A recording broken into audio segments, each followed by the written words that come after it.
The rain hammered against the ambulance windows as Bella Martinez pressed her gloved hands against the gaping wound on the stranger's forehead.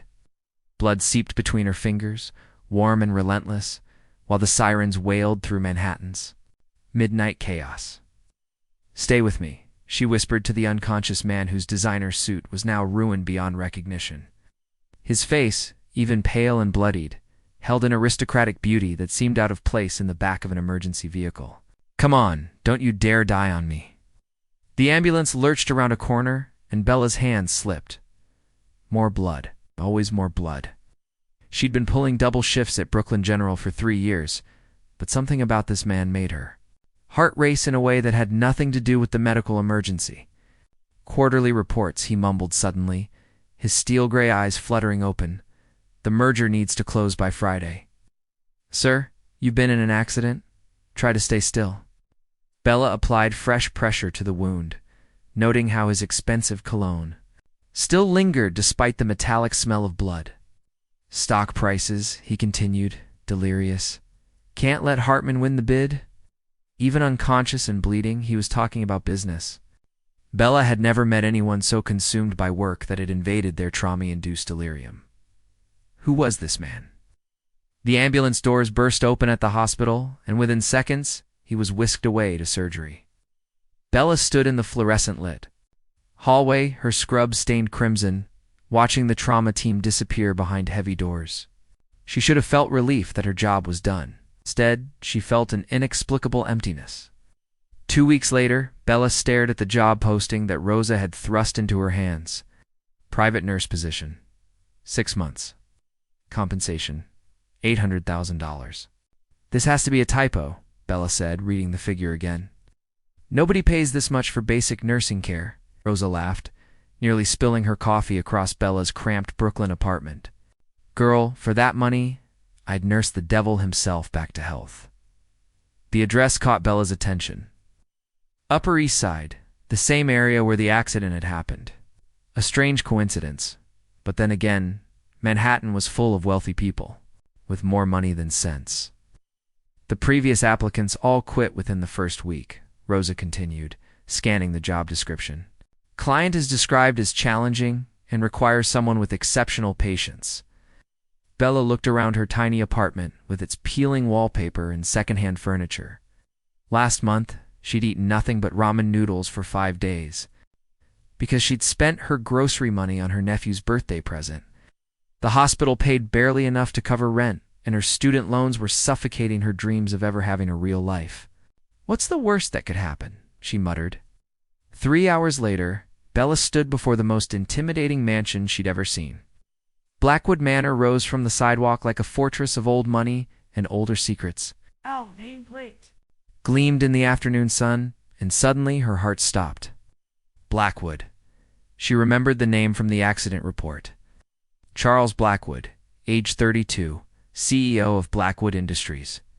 The man whose life she'd saved is the man whose blood had stained her hands and whose delirious voice had haunted her dreams. The door opened before she could ring the bell. A distinguished butler with silver hair and kind eyes greeted her. "Miss Martinez, I presume. I'm Penton. Mr. Blackwood is expecting you." She followed him through hallways lined with portraits of stern ancestors. Bella's mind raced. This couldn't be a coincidence. But why hadn't the job posting mentioned his name? Why the secrecy? "A word of caution," Penton whispered as they approached a massive oak door. "He's had a difficult morning.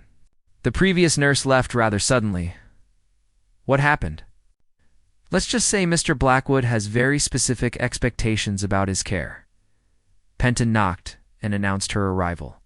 The voice that responded from within was rich, commanding, and achingly familiar. "Send her in." Bella stepped into what appeared to be a library that had been converted into a medical suite. Leather-bound books lined the walls, while state-of-the-art medical equipment sat incongruously among antique furniture. And there, propped up in a hospital bed wearing silk pajamas that probably cost more than her car, was Charles Blackwood. He was even more striking than she remembered. Sharp cheekbones, dark hair that looked effortlessly tousled, and those same steel-gray eyes that had opened in the ambulance. But now they were fully alert, and studying her with an intensity that made her skin prickle. "So," he said, his voice carrying a tone of bored disdain, "you're the latest angel of mercy, come to torment me with medications and bedpans." The dismissive arrogance in his voice ignited something fierce in Bella's chest. "Actually, I'm the angel of mercy who kept you from bleeding out in the back of an ambulance 2 weeks ago." The room fell silent. Charles's eyes widened slightly, the first crack in his imperious facade. "You," he said softly. "You're the nurse from the accident. That's right. And judging by your charming personality, I'm starting to wonder why. Bothered saving your life?" For a moment, she thought he might explode with rage. Instead, he did something completely unexpected. He laughed. It was a genuine, surprised laugh that transformed his entire face, softening the harsh lines and revealing glimpses of the man beneath the armor of wealth and cynicism. "Oh," he said, his eyes now bright with interest. "This changes everything." "Changes everything how?" Bella asked, though part of her already suspected the answer. The way he was looking at her now, with recognition and something deeper, more dangerous. Charles shifted in the bed, wincing slightly from his injuries, but never breaking eye contact. "Do you always speak so directly to your patients? Do you always hire the people who saved your life without telling them to, Shay?" He gestured to the chair beside his bed. "Please sit. We have much to discuss." Bella remained standing, her nursing bag clutched tightly in her hands. "Like why you didn't mention that we'd met before? Why you're paying 10 times the normal rate for a private nurse?" "Because," Charles said, his voice losing its playful edge, "I needed to see you again. And I couldn't think of any other way to make that happen." The honesty in his admission caught her off guard. She'd expected manipulation, some elaborate rich man's game. Instead, there was something almost vulnerable in his confession. "You could have just asked me out to coffee like a normal person." "I'm not a normal person, Bella. And after what happened that night, after the way you looked at me when I was bleeding and helpless, I couldn't risk you seeing me as just another wealthy patient seeking attention." She studied his face, searching for signs of deception. "So you created an elaborate ruse to get me here under false pretenses." "I created an opportunity for us to get to know each other properly by lying to me." Charles ran a hand through his dark hair, frustrated. "Yes, by lying to you. And I realize how that sounds, but I needed to know if what I felt in that ambulance was real or just trauma-induced gratitude." Bella's heart skipped. "What you felt? You held my life in your hands, literally. And even through the pain and confusion, I was aware of you. Your voice, your touch, the way you fought to keep me conscious. No one had ever fought for me like that before." The raw emotion in his voice made her chest tighten. She'd felt it too, that strange connection in the ambulance. But she'd convinced herself it was just adrenaline and professional instinct. "So you decided to pay me $800,000 to play nurse to see if we have chemistry." "I decided to pay you $800,000. Because you need the money and I need someone who won't be intimidated by my wealth or my admittedly difficult personality." His bluntness stung because it was true. She did need the money desperately. But the fact that he knew it, that he was using it as leverage, made her feel manipulated and small. "How do you know about my financial situation?" Charles had the grace to look embarrassed. "I may have had you investigated." "You what?" Bella's voice rose dangerously. "Nothing invasive, just basic background information. Your nursing record, your financial status, your family situation." "You investigated me like I'm a criminal. I investigated you like you're someone I wanted to trust with my life and my home." The justification did nothing to ease her anger.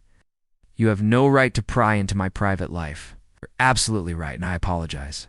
But Bella, if you knew the kind of people who usually surround me, the ones who pretend to care while plotting to use my wealth for their own gain, you'd understand my caution." Something in his tone made her pause. Beneath the arrogance and control, she sensed a loneliness that mirrored her own. Still, the violation of privacy stung. "What exactly did your investigation tell you about me?" Charles met her gaze steadily. "Had you been working yourself to exhaustion for 3 years to pay off student loans and support your family? That you turned down a higher-paying position at a private clinic because it would have meant leaving patients who couldn't afford better care? That you're loyal, principled, and stubborn to a fault?" Each fact he recited felt like another layer. of her privacy being stripped away. And you thought this information gave you the right to manipulate me into working for you? I thought this information proved that you were exactly the kind of person I needed in my life. The sincerity in his voice almost broke through her anger. Almost, what you needed, she repeated slowly, was to buy someone who wouldn't leave. When you showed your true colors? Charles flinched as if she'd slapped him. That's not what this is about, isn't it? You admit you're difficult? You admit previous nurses have quit? So you found someone desperate enough for money that she'd tolerate whatever toxic behavior you dish out. Oh. Bella, please no. She turned toward the door. I don't care how much money you're offering. I won't be purchased. Wait, his voice cracked with desperation. You're right. About all of it. I am manipulative and controlling, and I did try to buy your tolerance. But I also meant what I said about that night in the ambulance. She paused with her hand on the doorknob. Spent my entire adult life surrounded by people who want something from me. Money, connections, prestige, and then suddenly there was this woman who asked for nothing, who fought to save a stranger's life simply because it was the right thing to do. Do you have any idea how rare that is in my world? Bella turned back to face him. The mask of arrogant. Control had slipped entirely, revealing something raw and achingly human. I handled this wrong, he continued. I should have been honest from the beginning, but I was terrified that if I approached you as Charles Blackwood, Billionaire CEO, you'd either be after my money or intimidated by my reputation. I wanted you to see me as just a man who needed help. So instead, you decided to deceive me. Instead, I decided to create a situation where we could get to know each other without the complication of my wealth overshadowing everything. Bella crossed her arms. Your wealth is overshadowing everything. You're literally paying me almost $1 million. Then forget the money. She blinked. What? Stay anyway. Not as my employee, but as, struggled for the right words, as someone who might want to get to know the man whose life she saved, and if I say no, then I'll pay you for today's consultation and never contact you again. The offer hung between them, heavy with possibility and danger. Bella looked around the opulent room with its strange mix of medical necessity and literary luxury. She thought about her cramped apartment, her crushing debt, the endless cycle of exhaustion that defined her life. But she also thought about the man in the ambulance, the way his eyes had found hers in his moment of greatest vulnerability, the way he was looking at her now, not as a commodity to be purchased, but as a woman whose choice actually mattered. To him, if I stay, she said slowly, we do this my way. No. No more lies, no more manipulation, no more investigations into my private life. Hope flickered in his gray eyes. Agreed. And I'm not your employee. I'm your nurse, because you need medical care, not because you're paying me to tolerate your personality. Fair enough? And the money? Charles smiled, the first genuine smile she'd seen from him. Consider it hazard pay for dealing with my impossible family when they inevitably show up to inspect my new nurse. Despite everything, Bella found herself smiling back. How impossible are we talking? My mother once fired a maid for folding fitted sheets incorrectly. Dear God. My sister believes that emotional manipulation is a love language. This keeps getting worse, and my father thinks anyone who makes less than 7 figures annually is probably a communist. Bella laughed, despite herself. You really know how to sell this experience. I believe in full disclosure now. She looked at him for a long moment, this complicated man who had already turned her orderly life upside down. Every instinct told her to run, to escape before she got pulled into his golden, twisted world. Instead, she set down her nursing bag and moved to check his bandages. All right, Charles Blackwood, she said, her fingers gentle against his healing wound. Let's see what we're really dealing with here. 3 weeks into her arrangement with Charles, Bella thought she was beginning to understand him. He was demanding but not cruel, perfectionist but not unreasonable. He made terrible jokes while she changed his bandages and argued passionately about books he recommended from his extensive library.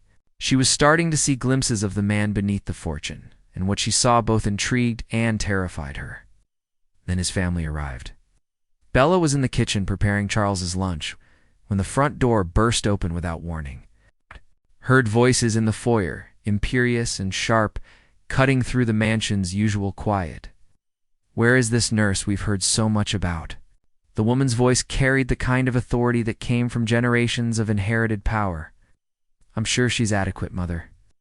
This voice was younger, female, dripping with the particular disdain that only wealthy siblings could perfect. Bella quickly arranged Charles's meal on a tray, her hands steadier than her nerves. She'd known this moment would come, but knowing and being prepared were entirely different things. She entered the library to find Charles surrounded by three people who looked like they'd stepped out of a society magazine. The older woman, clearly his mother, wore a pearl necklace that probably cost more than Bella's yearly salary. The younger woman, his sister presumably, was examining the medical equipment with obvious distaste. A distinguished man in an expensive suit stood by the window, radiating the quiet confidence of old money. "Ah," Charles said, his voice carefully. "Neutral, Bella. I'd like you to meet my family. Mother, Father, Victoria, this is Bella Martinez, my nurse." The temperature in the room seemed to drop 10 degrees as three pairs of calculating eyes fixed on her. Bella straightened her spine, refusing to be intimidated. "Mrs. Blackwood," she said politely. "Mr. Blackwood, Victoria." Charles's mother, Eleanor, looked her up and down like she was evaluating livestock. "How interesting." Charles didn't mention. "You were so... double quotes." She paused delicately. "Ma'am. Old enough to have 3 years of intensive care experience and specialized trauma training, of course." Eleanor's smile was razor sharp. "And where did you say you were?" "Educated." Bella felt the trap being set but walked into it anyway. "Brooklyn College for my BSN, then specialized certification through Mount Sinai." Victoria laughed, a sound like expensive crystal breaking. "Brooklyn College. How quaint." Victoria, Charles warned, but his sister ignored him. "I'm just curious about the qualifications of someone we're trusting with our brother's recovery. After all, this family has standards." Bella felt heat rise in her cheeks, but she kept her voice level. "My qualifications speak for themselves. Your brother's recovery has been exemplary under my care." "I'm sure it has," Eleanor interjected smoothly. "Though I must say, the arrangement seems rather unconventional. Living here, such close proximity to our son, one might wonder about the propriety." The implication hit Bella like a physical blow. She glanced at Charles, whose jaw had tightened dangerously. "Mother," he said, his voice carrying a warning that made the air crackle. "I'm simply expressing concern for appearances, darling. You know how people talk?" Bella had endured enough. "Mrs. Blackwood, I understand your concern for your son's welfare. But I assure you, my relationship with Charles is purely professional. I'm here because he requires medical care, not because of any impropriety on either of our parts." oh, "My dear," Eleanor said with false sympathy, "I wasn't suggesting impropriety. I was simply wondering about your motivations for accepting such a generous compensation package. It's quite extraordinary, isn't it? Almost suspiciously so." The words hung in the air like poison. Bella realized with dawning horror that Eleanor knew exactly what she was implying. That Bella was some kind of gold digger, using Charles's injury as an opportunity to secure financial gain. "My motivations," Bella said slowly, "are to provide the best possible care for my patient." "For $800,000, Victoria added helpfully. "That's quite a lot for basic nursing care, don't you think?" Bella's face burned with humiliation.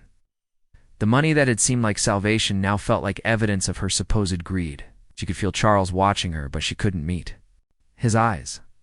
"The compensation was set by your son," she said stiffly. "Yes," Eleanor mused. "Charles has always been generous with those he feels sorry for." The casual cruelty of the comment took Bella's breath away.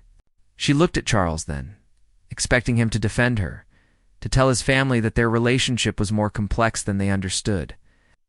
Instead, she saw something that made her heart sink: embarrassment, as if he was ashamed of being caught. Caring about someone so far beneath his social station? "Perhaps," Charles said carefully, "we should discuss this privately." The betrayal hit her like a physical blow. After everything they'd shared, all the moments of genuine connection, he was still ashamed of her in front of his family. There's nothing to discuss, Bella said, her voice hollow. I think your family has made their position quite clear. She turned to leave, but Eleanor's voice stopped her. Miss Martinez, I hope you understand we're not trying to be unkind. We simply want what's best for Charles. Someone in your position might naturally develop feelings that could cloud professional judgment. The patronizing tone was the final straw. Bella turned back, her composure finally cracking. You're right, she said, her voice shaking with suppressed fury. Someone in my position might develop feelings. Someone who grew up without servants and trust funds might actually be foolish enough to believe that human connection matters more than net worth. Victoria gasped at the breach of etiquette, but Bella wasn't finished. You want to know my motivations? Mrs. Blackwood. Here they are. I took this job because I needed money to survive. I stayed because I thought I saw something real in your son. But you're absolutely right to be concerned, because someone like me could never be good enough for someone like him. Thank you for the reminder. She walked out before anyone could respond, her heart hammering against her ribs. Behind her, she heard raised voices as the family erupted into argument, but she didn't stop to listen. In her small room on the third floor, Bella began packing her few belongings. Her hands shook as she folded her clothes, and she wiped away tears that she refused to acknowledge. She had almost finished when Charles appeared in her doorway.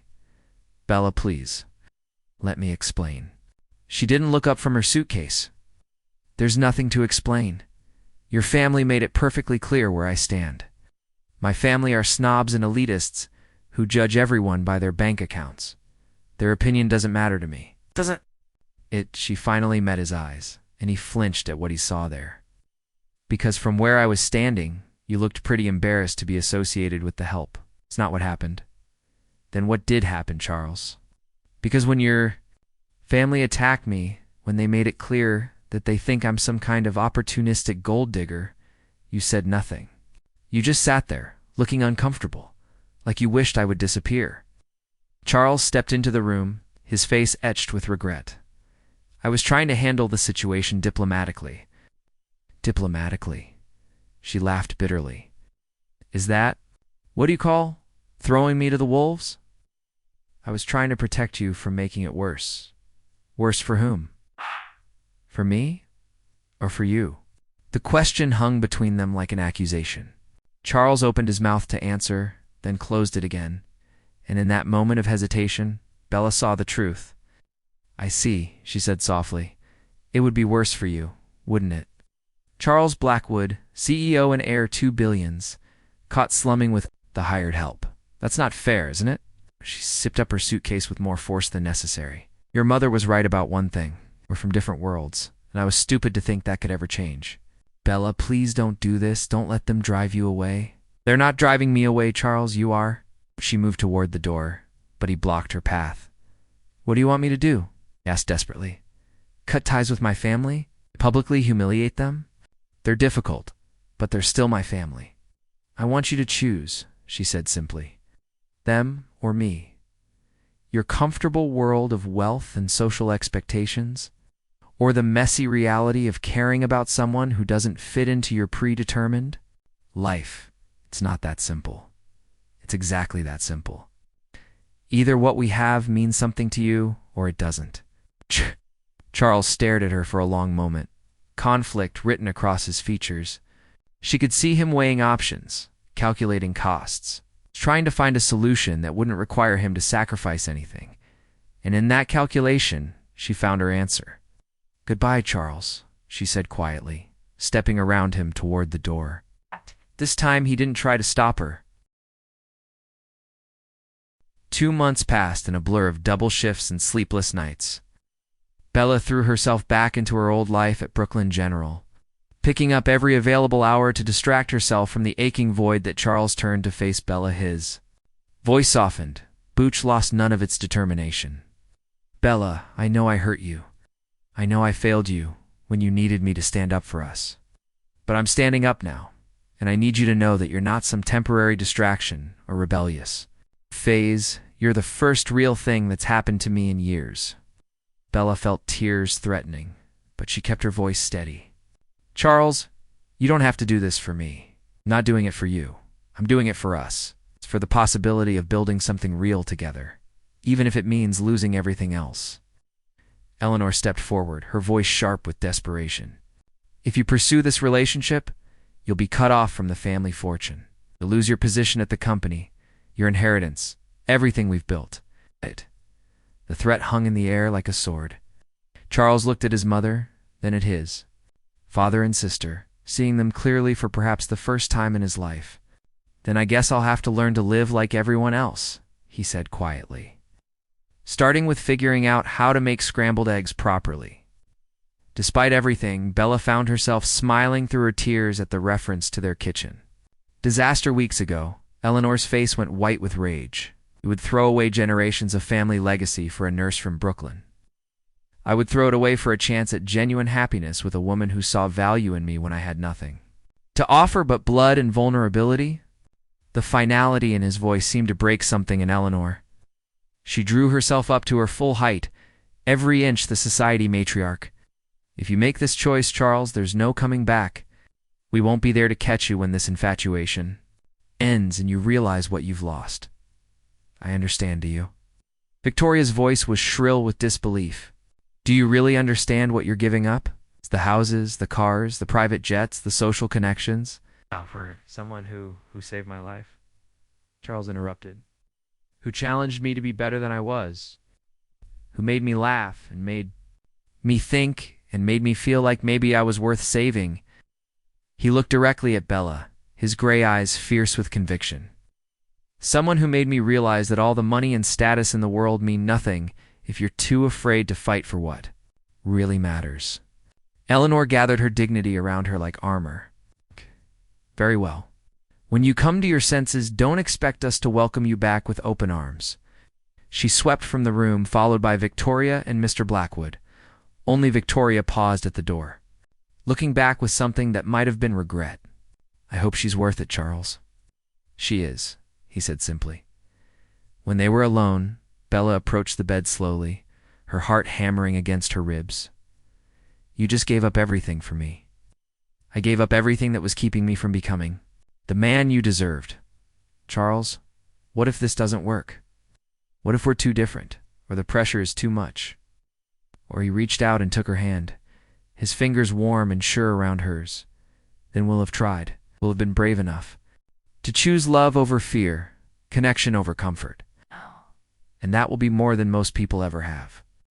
Bella looked down at their joined hands, seeing the contrast between his pale skin and her darker tone, thinking about all the other contrasts that define them.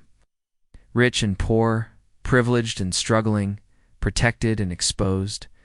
But underneath all of that, she saw something that mattered more, to people who had found each other in the chaos of an emergency room, who had fought past pride and fear and social expectations to discover something real. The money, she said quietly. The $800,000? I never deposited the checks. Charles looked surprised. Why not? Because I didn't want our relationship to be about money. I wanted it to be about choice. And now? Bella looked into his eyes, seeing past the wealth and status to the man who had risked everything for a chance at genuine love.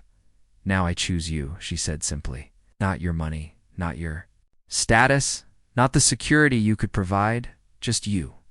Charles brought her hand to his lips, pressing a soft kiss to her knuckles. That's all I've ever wanted anyone to choose. His absence had left behind. She told herself she was better off, that she'd escaped before things got more complicated. But late at night, when exhaustion finally claimed her, she dreamed of steel gray eyes and the sound of genuine laughter in a library-turn-sickroom. Watched her with growing concern as Bella systematically worked herself toward collapse. You're killing yourself, Rosa said over coffee in the hospital cafeteria. When's the last time you slept more than 4 hours? Sleep is overrated, Bella muttered, staring at her untouched sandwich. So is martyrdom. Call him. Call who? Don't.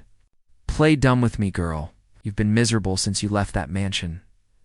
Whatever happened between you two, fix it. Bella shook her head. There's nothing to fix. We're from different worlds. His family made that crystal clear.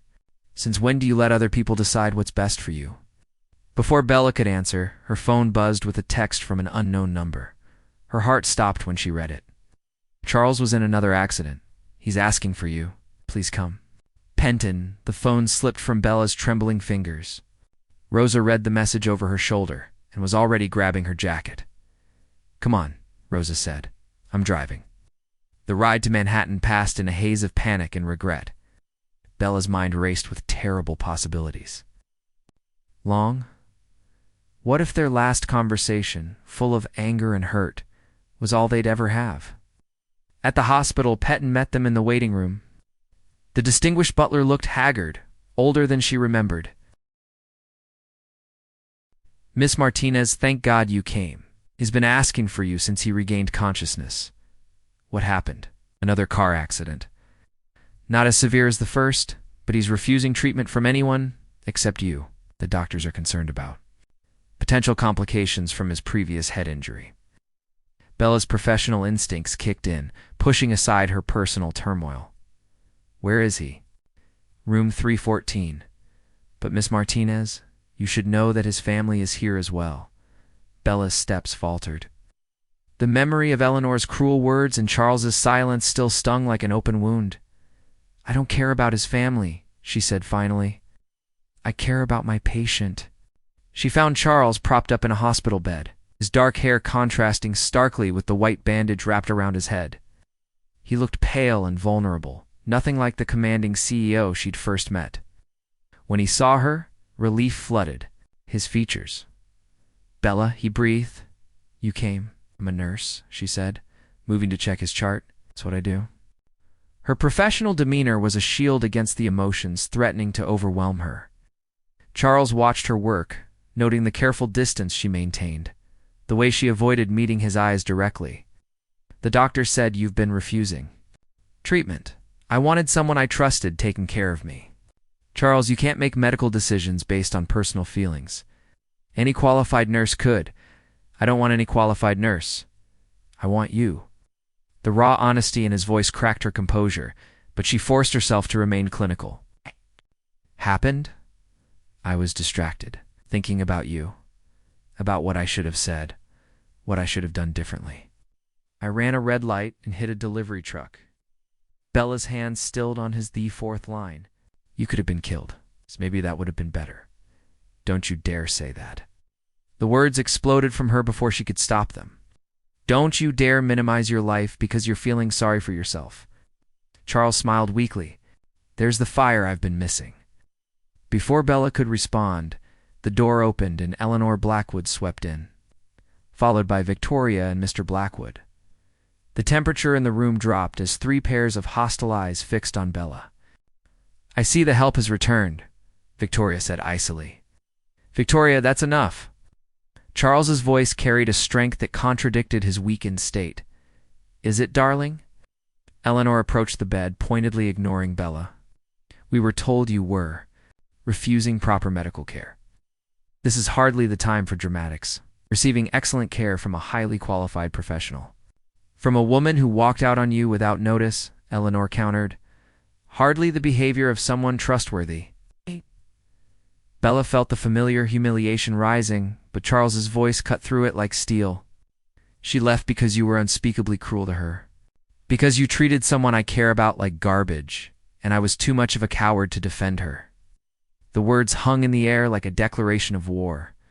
Eleanor's face went rigid with shock. Charles, surely you don't mean I mean every word.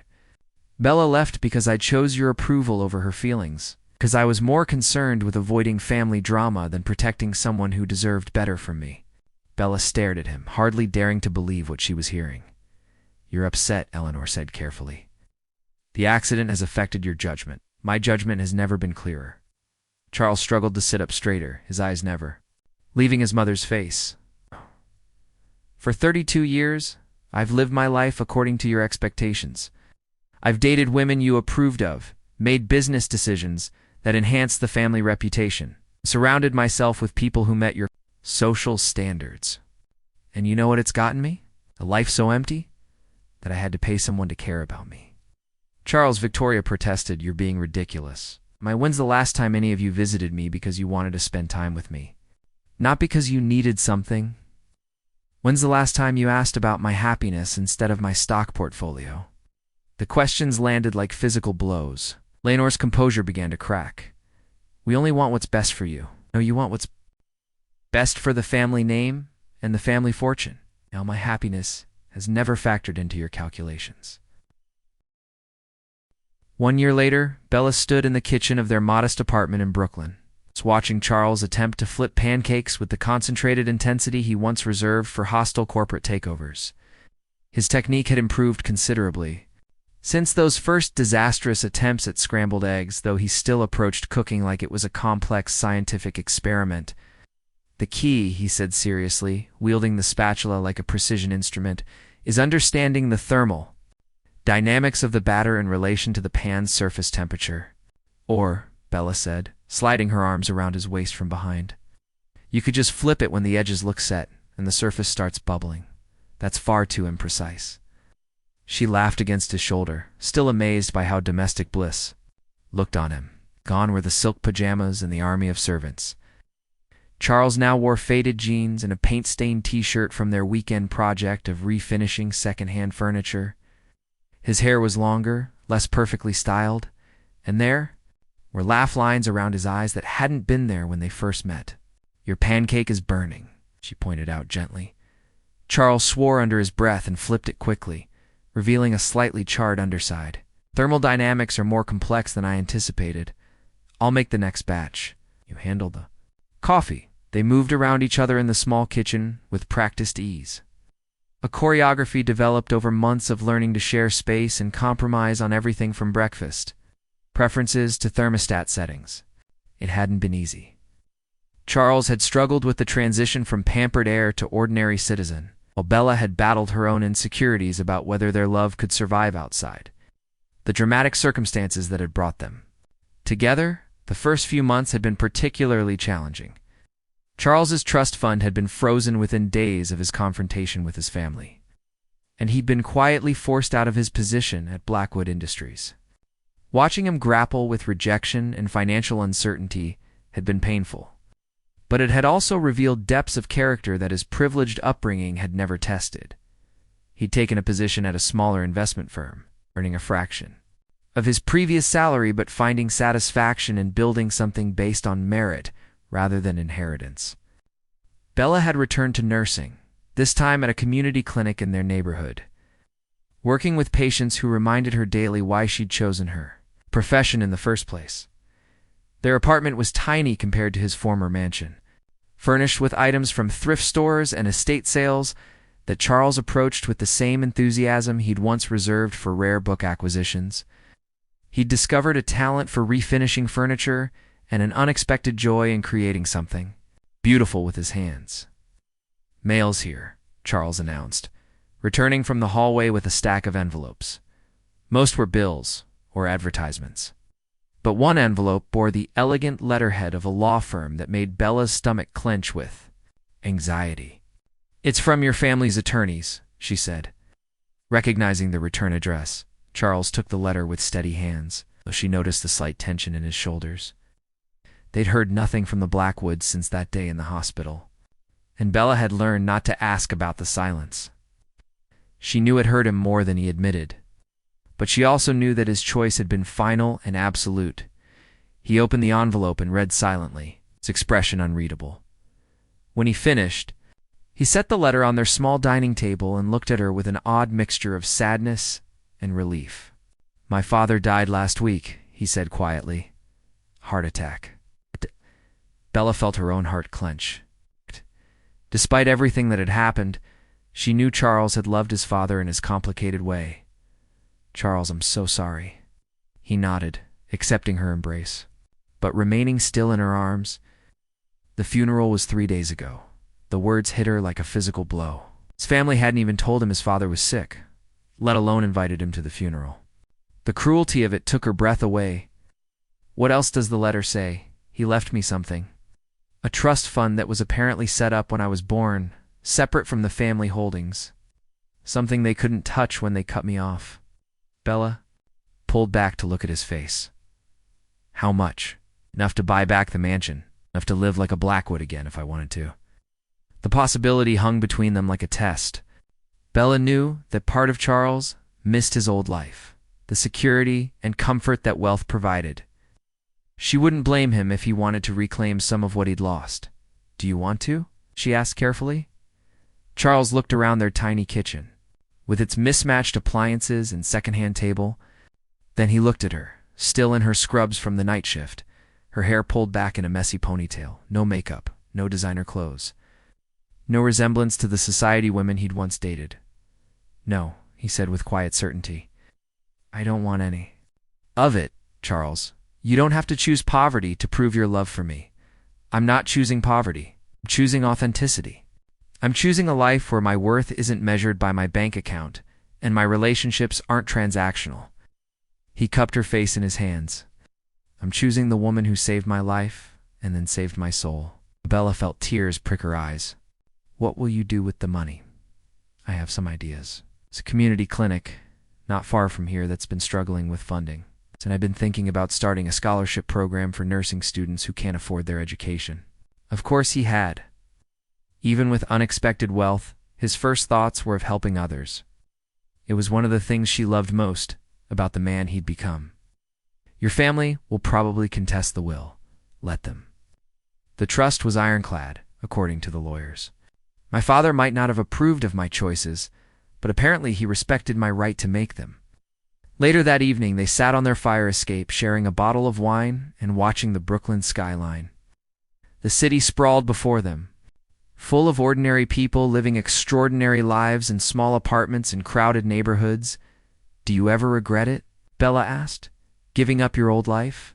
Charles considered the question seriously, as he did most things now. "I regret hurting my family, even though I couldn't avoid it.